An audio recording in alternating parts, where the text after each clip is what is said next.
মোকালমোৱাত বিদ্যুতৰ লুকাভাকুৱে জ্বলাকলা খুৱাইছে গ্ৰাহকক। নিয়মীয়া বিদ্যুৎ যোগান ধৰিবলৈ দল সংগঠন আৰু ৰাইজৰ দাবী।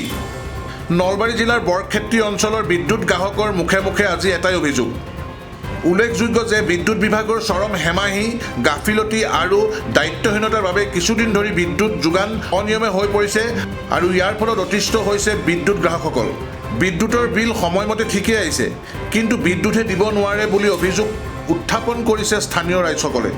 নলবাৰী জিলাৰ চামতাস্থিত বিদ্যুৎ উপসংমণ্ডলৰ অধীনস্থ মোকালমোৱা, ৰামপুৰ, মুগদি, বৰ্ণিবাৰী, জয়সাগৰ, নাৰায়ণপুৰ, আদাবাৰী, ঘোগা, লোহাৰকাটা, দৰংগীপাৰা, আগাপাৰাকে ধৰি বৰক্ষেত্ৰীৰ কেইবাখনো গাঁৱত যেতিয়াই তেতিয়াই বিদ্যুৎ কৰ্তনে গ্ৰাহকক জ্বলাকলা বাৰুকৈ খুৱাইছে।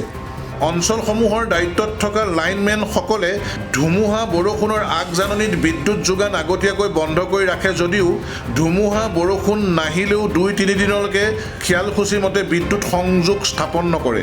ইয়াৰ ফলত ব্যৱসায়িক প্ৰতিষ্ঠানকে ধৰি ছাত্ৰ ছাত্ৰীৰ অধ্যয়নৰ ক্ষেত্ৰত যথেষ্ট ক্ষতি হৈছে।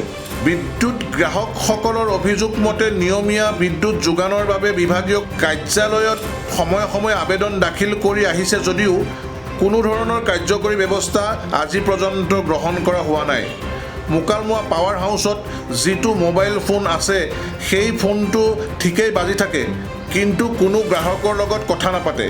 অঞ্চলসমূহৰ দায়িত্বত থকা লাইনমেনসকলকো সময়মতে যোগাযোগ নাপায় গ্ৰাহক ৰাইজে। তেওঁলোকে নিজৰ কৰ্তব্যত ফাঁকি দি যোগাযোগ নম্বৰসমূহ হয় ফ্লাইট মোড অথবা বন্ধ কৰি গ্ৰাহকসকলে বিচাৰি নোপোৱা ঠাইত সোমাই থাকে বুলি গ্ৰাহকসকলৰ দীৰ্ঘদিনীয়া অভিযোগ। বিদ্যুৎ যোগান নিয়মীয়া কৰিবলৈ বিদ্যুৎ বিভাগলৈ দাবী জনোৱাৰ উপৰিও সমগ্ৰ বিষয়টো মুখ্যমন্ত্ৰীৰ হস্তক্ষেপ বিচাৰিছে বৰক্ষেত্ৰীবাসী ৰাইজৰ লগতে আঞ্চলিক ছাত্ৰ সন্থাই। এসপ্তাহ হ'ল তাৰমানে ৰাতি নাথাকে, দিনতো নাথাকে, ৰাতিও নাথাকে। যদি সেই 10 মিনিট সময় দিয়ে মোটামুটি 1 ঘণ্টাই নাথাকে। মানে এইটোৰ কাৰণে অসুবিধাটো মানে পূৰা অসুবিধা। ল'ৰা ছোৱালীৰ পৰীক্ষা আছে, ল'ৰা ছোৱালীবিলাক পঢ়িব পৰা নাই। লাইনৰ ভিতৰত ৰাতি টোপনি মাৰিব নোৱাৰি, এনেকুৱা গৰম। এতিয়া কাম চাম কৰোঁ পথাৰত থকা বা ৰাতি হ'লে লাইনৰ বিলটো কিন্তু পূৰা আহে। লাইনটো নাথাকিলেও লাইনৰ যি চৰকাৰী মিটাৰবিলাক লগাই দিছে, মিটাৰবিলাকত তাৰমানে লাইন নাথাকিলেও বিলটো পূৰা আহে। আগতে যদি 500 টকা আছিল, এতিয়া 700, 1000 এনেকুৱাকৈ বিল আহে। আমি কেনেকুৱাকৈ এনেকৈ বিলবিলাক দি থাকিম যদি লাইনটো নাথাকে? পৰীক্ষাবিলাক চলি আছে, পঢ়িব নোৱাৰে, হেৰি কৰিব নোৱাৰে, গৰম। কিহৰ কাৰণে হোৱা বুলি ভাবে? এতিয়া লাইনমেনবিলাকে এইবিলাক এতিয়া গাফিলতি কৰি আছে। লাইনৰ কামবিলাক আগতীয়াকৈ কৰিব লাগে, নকৰে, সময় বস্তুক ৰখি থাকে। এইটো গাফিলতিৰ কাৰণেই হৈছে। অসুবিধাটো আমি ফুলে অসুবিধা পাইছোঁ। এই বিদ্যুৎ বিভাগে যি উদ্বান্দালি লাগিছে, তাৰমানে বিলৰ টাইমত বহুত বিল আহে, কিন্তু আমি টাইমত সময়ত মানে লাইনটো নাপাওঁ। আজি এসপ্তাহৰ পৰাই যেনেকুৱা তাৰমানে লাইনে দিনে ৰাতি 24 ঘণ্টাই তাৰমানে লাইনে নাই। বিলটো পূৰা বেছি আহি আছে বৰ্তমান। আমি চৰকাৰক এইটোৱে আবেদন জনাওঁ যে মানে আমাক লাইনটো সোনকালে লাগে। গতিকে আজি ধৰক মোৰে ঘৰত মোৰ 3টা ছোৱালী, মোৰ পৰীক্ষা চলি আছে, ৰাতি লাইন নাই, পঢ়িব পৰা নাই। গতিকে চৰকাৰক মানে পূৰা কাতৰে আবেদন জনাওঁ যে মানে লাইনটো সোনকালে লাগে আমাক। ওৰা ৰাতি নিজে টোপনি মাৰিব পৰা নাই, চলিবলৈক তাৰমানে বিচনি দি মানে বতাহ মাৰি আছোঁ। মোটামুটি হ'ল এসপ্তাহমান হ'ল পূৰা ৰাতি লাইন নাপাওঁৱেই আমি মুঠে। দুৰ্বলতা হয়, এইটো দুৰ্বলতা পূৰাই। মইমতালিৰে কৰি আছে।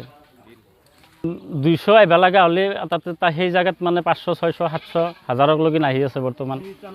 কাৰেণ্ট পোৱা নাই, বিলটো বেছি আহি আছে।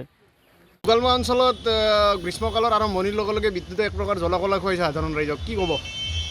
নলবাৰী জিলাৰ অন্তৰ্গত এই বৰক্ষেত্ৰী ৰাজহুৱা চক্ৰৰ অধীনত গাঁওসমূহত বিদ্যুতৰ যোগান নিয়মীয়া হোৱা নাই।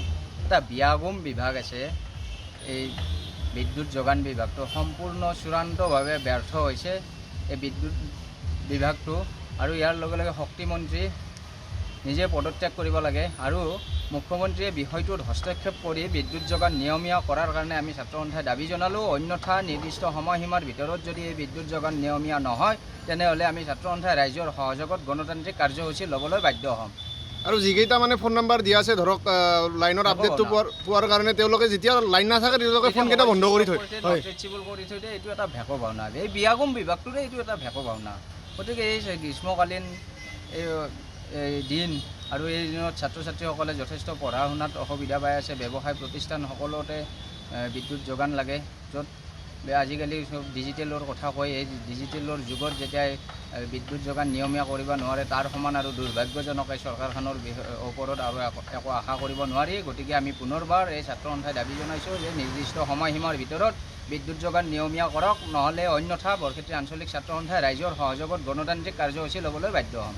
আৰু সাহসীয় দলৰ নিৰ্বাচনৰ আগত এটা শ্লোগান আছিল যে 24 ঘণ্টাই বিজুলী বাতি। এইটো ভেকক অনাটো। মোকালমৰাৰ পৰা আমজেদ হুছেইনৰ ৰিপৰ্ট E24 লাইভ ব্ৰেকিং।